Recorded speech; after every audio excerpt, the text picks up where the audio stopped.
Assalamualaikum warahmatullahi wabarakatuh. Di video kali ini kita akan mempelajari materi mengenai limit fungsi aljabar. Apa sih itu limit? Limit artinya atau bisa disebut mendekati. Nah, untuk memudahkan menghitung atau cara menghitung limit fungsi aljabar, maka kata mendekati ini bisa dinyatakan dengan simbol tanda panah seperti ini.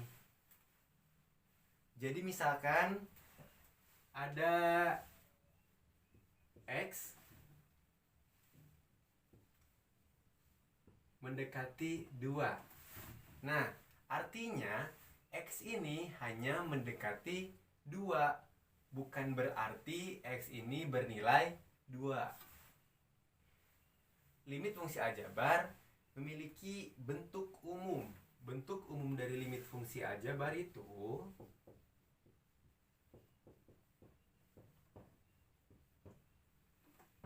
adalah limit X mendekati A fungsi fx sama dengan L. Nah, maksudnya bagaimana? Fx ini bisa disebut dengan fungsi aljabar. Sedangkan kalau untuk L ini adalah hasilnya. Jadi nanti ketika teman-teman semua menemukan bentuk umum dari limit atau bentuk umum seperti ini adalah bentuk umum dari limit fungsi aljabar. Dan harus ingat juga, fx ini yaitu limit atau fungsi aljabarnya, sedangkan L ini adalah hasilnya. Oke. Selain bentuk umum, limit fungsi aljabar pun memiliki sifat. Jadi bukan hanya manusia saja ya yang memiliki sifat, tapi limit fungsi aljabar pun memiliki sifat-sifat. Nah, yang pertama,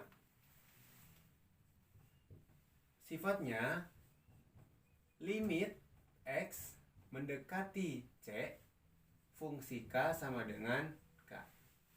Yang kedua, limit X mendekati C X sama dengan C. Yang ketiga, limit X mendekati C fungsi fx. Yang keempat, limit X mendekati C fx ditambah atau dikurang gx. Nah, maksudnya bagaimana? Ini yang keempat ini yaitu sifat limit penjumlahan atau pengurangan. Tapi tenang, untuk pengerjaannya atau dalam pengerjaannya itu bisa dipecah. Maksudnya seperti ini. Jadi limit X mendekati C fx ditambah atau dikurangi limit X mendekati C gx. Jadi nanti dalam pengerjaannya teman-teman bisa mengerjakan dulu limit fx-nya. Setelah itu limit gx-nya. Jika keduanya sudah ditemukan hasilnya, maka tinggal dijumlahkan atau dikurangi. Selanjutnya yaitu sifat yang kelima. Limit X mendekati C fungsi fx dikali fungsi gx. Sama, ini pun untuk perkalian bisa dipecah dalam pengerjaannya supaya tidak terlalu pusing, tidak terkecoh intinya. Maka limit X mendekati C fungsi fx dikali limit X mendekati C fungsi gx. Nah, seperti ini. sama ya pengerjaannya dengan sifat yang keempat. Untuk sifat yang keenam, ini bentuknya pembagian. Limit X mendekati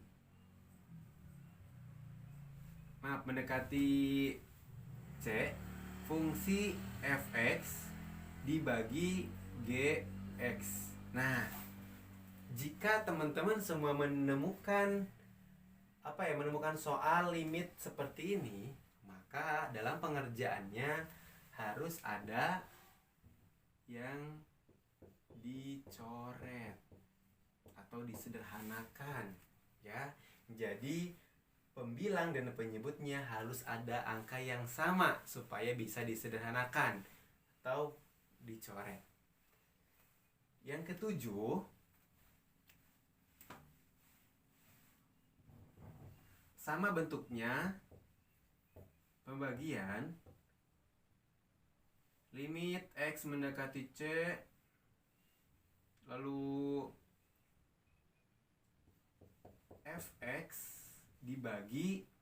Nah, kalau ini ada akar gx. Tapi untuk akarnya tidak selalu di penyebut. Nanti akan ada yang di pembilang, tapi cuma satu. Jadi pembilang dan penyebut itu salah satu akan ada akarnya. Dan jika teman-teman semua menemukan bentuk seperti ini, maka harus langkah yang dilakukan harus dikalikan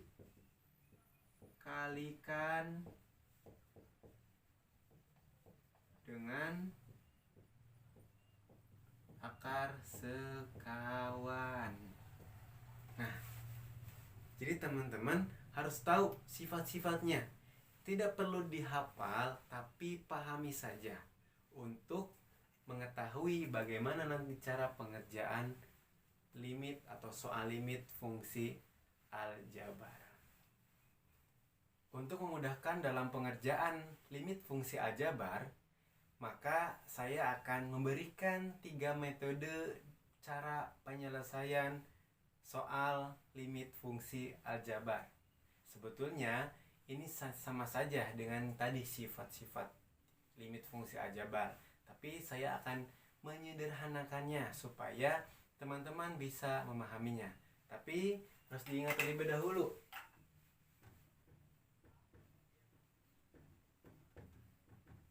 ingat, hasil dari limit fungsi aljabar itu tidak boleh 0/0 dan penyebutnya tidak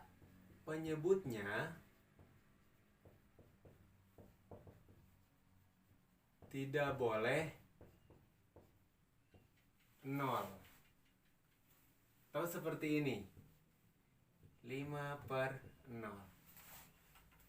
Jika terdapat keduanya, maka harus melanjutkan cara pengerjaannya dengan metode selanjutnya. Misalkan seperti ini, ada 3 metode. Metode yang pertama, cara pengerjaannya yaitu yang ada namanya substitusi atau disebut juga dengan memasukkan nilai atau angka. Yang kedua yaitu pemfaktoran. Yang ketiga mengalihkan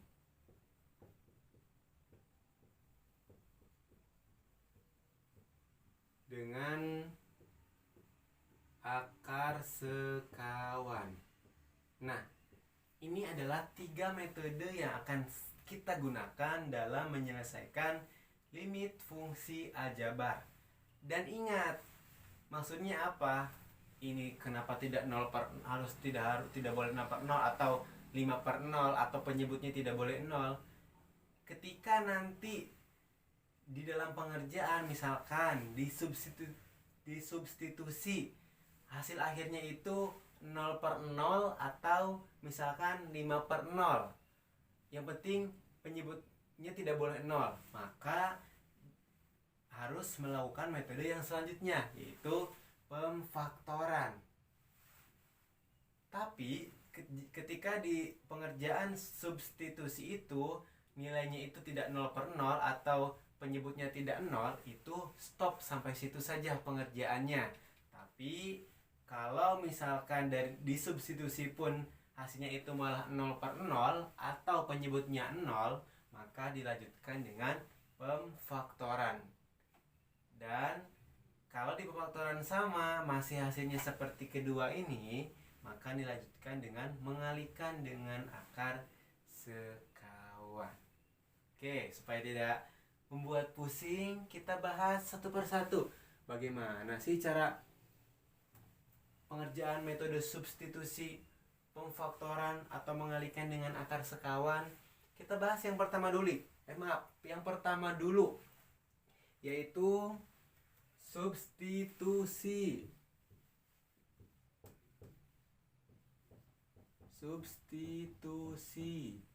Ingat, ini pelajaran kalau di SMK atau di SMA itu pelajaran kelas 10 ya, atau tingkat 1.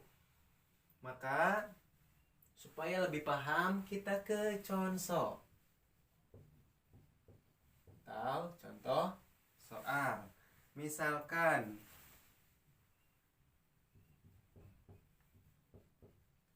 limit X mendekati 2, fungsi 2X kurangi 7. 2X kurangi 7. Ingat, cara yang pertama substitusi. Oke, kita masukkan. Maka ini pengerjaannya boleh ke samping atau boleh ke bawah ya. Jadi ingat, limitnya tetap digunakan ya, kalau belum dimasukkan angkanya atau disubstitusikan. Tapi kalau sudah disubstitusikan, kata limit ini tidak perlu digunakan kembali. Ingat caranya substitusi, maka X ini diganti menjadi 2. Maka pengerjaannya 2, ingat X-nya diganti 2. Dan limitnya, jika sudah dimasukkan angkanya, itu limitnya menjadi hilang. 2 dikali 2 dikurangi 7. Jangan kebalik ya dalam pengerjaannya. Ketika ada perkalian dan pengurangan, dahulukan dulu yang perkalian. Maka 2 kali 2, 4. Dikurangi 7, hasilnya negatif 3. Lihat, hasilnya 0/0 atau penyebutnya 0 atau bagaimana? Oke, hasilnya itu negatif 3. Berarti kalau negatif 3 itu bukan 0/0 atau penyebutnya 0. Maka pengerjaannya cukup sampai sini saja ya, tidak lagi dilanjutkan. Oke, silakan untuk lebih paham lagi, coba kerjakan soal yang mana ya? Oh, yang ini. Limit X mendekati 2, 3X dikurangi 1 dibagi X tambah 1. Silahkan kerjakan. Jika sudah tahu hasilnya, silahkan tuliskan di kolom komentar. Oke, metode yang kedua yaitu pemfaktoran. Untuk lebih jelasnya, kita lanjut ke contoh soal. Oke, contoh soal yang pertama. Limit X mendekati 3, fungsi X pangkat 2 dikurangi 7X ditambah 12 dibagi X pangkat 2 dikurangi 4X ditambah 3. Ingat, jangan mentang-mentang yang kedua itu metode pemfaktoran, kalian cara pengerjaannya langsung ke pemfaktoran. Tapi harus cara substitusi dulu sebelum ke cara atau metode pemfaktoran supaya mengetahui apakah hasil contoh soal ini 0/0 terus penyebutnya 0 atau tidak ya. Maka kita lakukan dulu cara yang pertama atau metode yang pertama, yaitu substitusi. Oke. Masukkan sama dengan, ingat ya, X-nya semua diganti dengan 3. Maka 3 pangkat 3 dikurangi 7 kali 3 ditambah 12 per 3 pangkat 3 dikurangi 4 dikali 3 ditambah 3. Oke, langsung kerjakan satu persatu dulu. Maka 3 dikali 3 9 dikurangi negatif 7 dikali 3 negatif 21 ditambah 12. 3 dikali 3 atau 3 pangkat 3 berapa hasilnya? 9 dikurangi 4 kali 3 12 ditambah 3. Nah, langsung saja kerjakan 9 dikali 21, yaitu hasilnya negatif 12. Negatif 12 ditambah 12 hasilnya 0. Terus yang bawah yang penyebutnya 9 dikurangi 12 hasilnya berapa? Ya, betul, negatif 3. Jadi negatif 3 ditambah 3 berapa hasilnya? 0. Berarti hasilnya ini 0/0. Tadi sudah disebutkan jika limit itu hasilnya tidak boleh 0/0. Maka setelah disubstitusi dan hasilnya 0/0, langkah selanjutnya yaitu dengan cara pemfaktoran. Bagaimana ya cara pemfaktoran? Tulis aja dulu untuk soalnya. Maka soalnya itu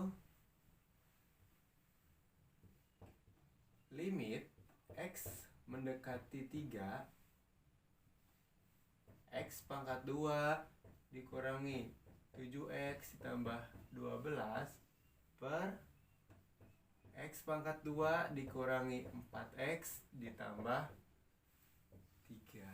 Nah, ingat ya, jangan cara substitusi lagi karena hasilnya 0/0. Kita lanjut cara yang namanya pemfaktoran. Untuk pemfaktoran caranya seperti ini. Saya di bawah saja ya supaya nanti terpisah. Oke. Cara pemfaktoran. Cara memfaktorkan. Oke. Yang pertama, caranya teman-teman lihat angka kedua angkanya. Lihat, ambil angka negatif 7, maaf.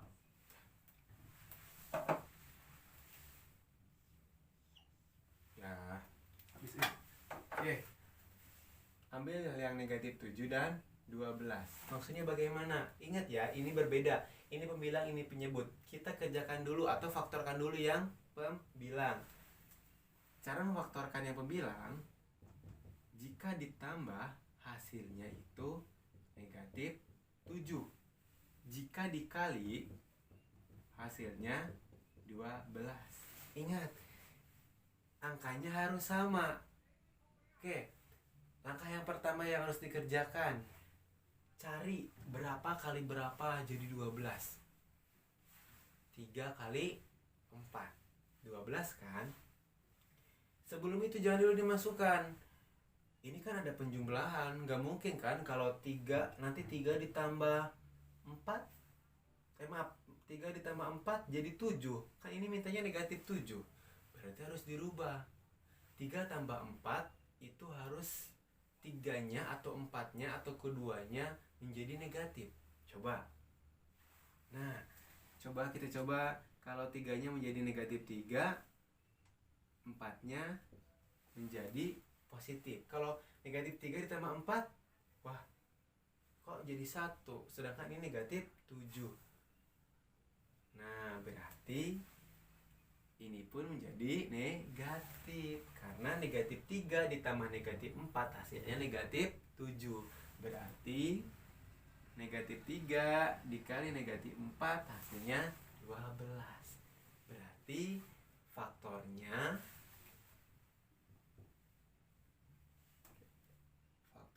sama dengan limit X mendekati 3,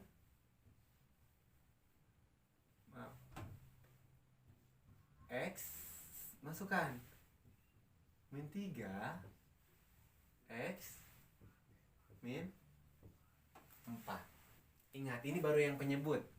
Sekarang kita lanjut untuk ke cara yang pembilangnya. Kita harus rubah juga ke pemfaktoran. Caranya sama. Kita ambil dua angka, negatif 4 dan 3. Berarti jika ditambah hasilnya negatif 4, jika dikali hasilnya positif 3. Ayo, berapa dengan berapa supaya ketika dijumlahkan hasilnya negatif 4, ketika dikali hasilnya 3.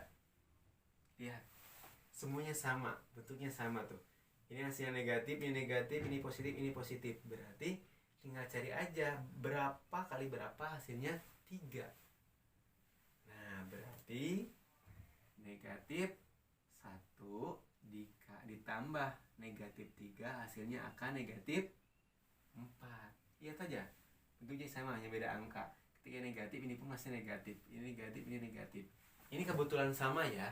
Kalau berbeda tidak boleh disamakan. Ini berarti negatif 1 dikali negatif 3. Hasilnya positif 3. Maka dari itu faktornya X negatif 1 dikali X negatif 3. Oke. Ingat ya, kalau difaktorkan, kalau lihat dari sifat, ketika ada bentuk pembilang dan penyebut, itu harus ada yang dicoret. Nah, ini maksudnya. Ini kan di pembilang ada X min 3. Di penyebut ada X min 3. Nah, ini yang namanya disederhanakan atau dicoret supaya memudahkan pekerjaan. Berarti sisinya apa? Berarti sisanya limit X mendekati 3. Ingat sisanya, X min 3 jangan dibawa lagi karena sudah disederhanakan atau dicoret. Maka X min 4 per X min 1. Saya ke pinggir ya, karena tidak muat. Maka setelah itu baru teman-teman bisa substitusi lagi, masukkan nilai atau mengganti nilai X menjadi 3. Jadi 3 dikurangi 4 per 3 dikurangi 1. Maka hasilnya negatif 1 per berapa? 2. Ya, ini caranya, cara pengerjaannya. Oke?